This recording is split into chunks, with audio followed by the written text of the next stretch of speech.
Hello there.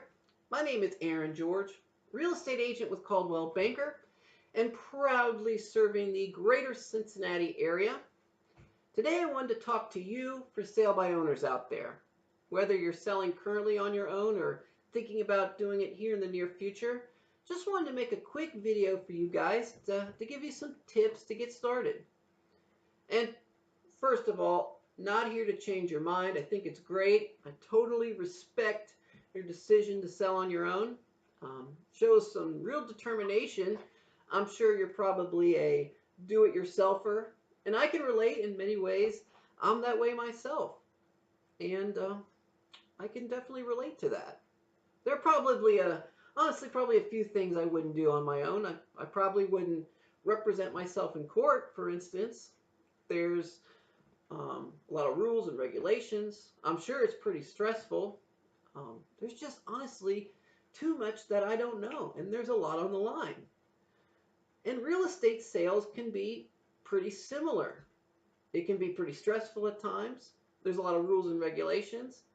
There's certainly a lot on the line, mainly your biggest asset, your home, and not wanting to leave any money on the table.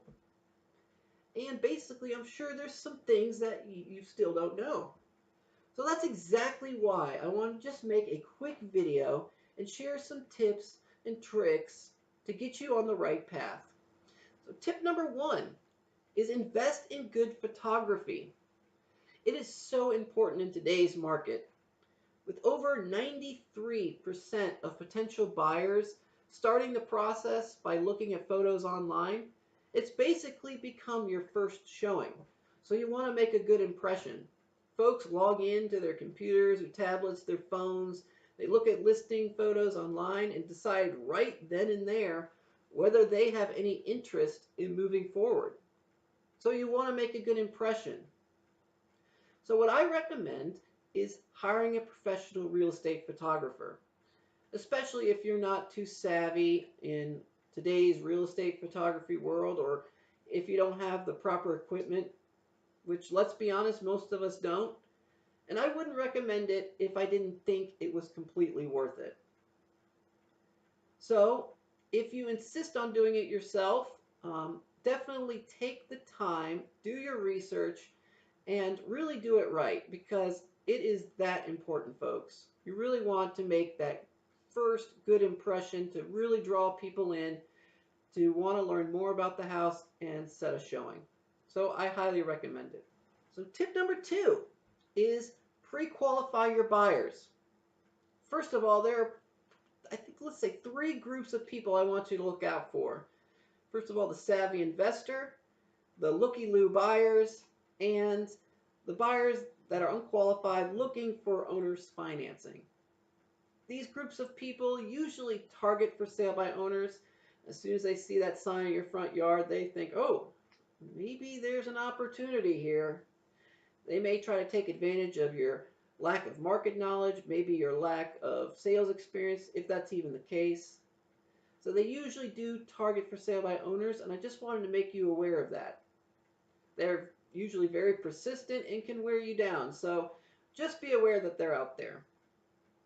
So for the everyday buyers that inquire about your home, you definitely want to, pre-qualify them as well. But I wouldn't go as far as requiring an official pre-approval, especially if it's just for some information or to set up a first showing. That's probably not necessary, and it can alienate and turn off a lot of people. But you still can pre-qualify them, and here's how. By just asking a few probing questions during your conversation. For instance, ring ring, hello. Yes, the home's still available. It's 3 bedrooms, 2 bathrooms, 1,800 square feet. We're asking 210. Uh-huh. And by the way, how long have you been looking? Uh-huh. Uh-huh. Have you been looking mainly in this area? So what's your time frame? When would you like to be moved in? Okay, that's great. That's great. You have a house to sell first? Okay. And have you spoken to a lender? Okay, great. We'll see you on Friday. Click. That's easy. You can just ask some simple probing questions and learn everything that you need to know. And honestly, people love to talk about themselves. As soon as you start asking, they'll open up, I promise. Tip number 3 is be open to working with buyer's agents. It's so important in today's market. Over 80% of the qualified buyers that are out there are working with professional agents. So you definitely do not want to alienate or reject them, because in turn you're rejecting up to 80% of the buyers that are out there. So trust me, you don't want to do that. And who can really blame these buyers? Their interests are protected, the transaction usually runs smoother, and buyers don't have to pay the commission. So who really can blame them? And there are some benefits for the sellers as well. Usually buyers agents have the knowledge and materials that can get you to the closing table successfully.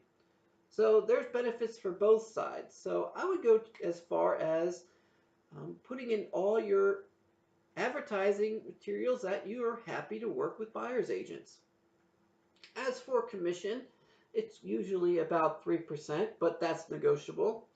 At the same time, you probably want to stay competitive, so you don't want to deviate too much from that number. Secondly, I wanted to make you aware that even though I don't agree with this, there are some agents that will call for sale by owners claiming they have a buyer when in turn they really don't. It's just a tactic they use to get into the home and give their whole listing spiel. I don't agree with it. I think it's wrong to mislead anybody. So even with that being said, it's being done every day. So you just want to keep an eye out for it.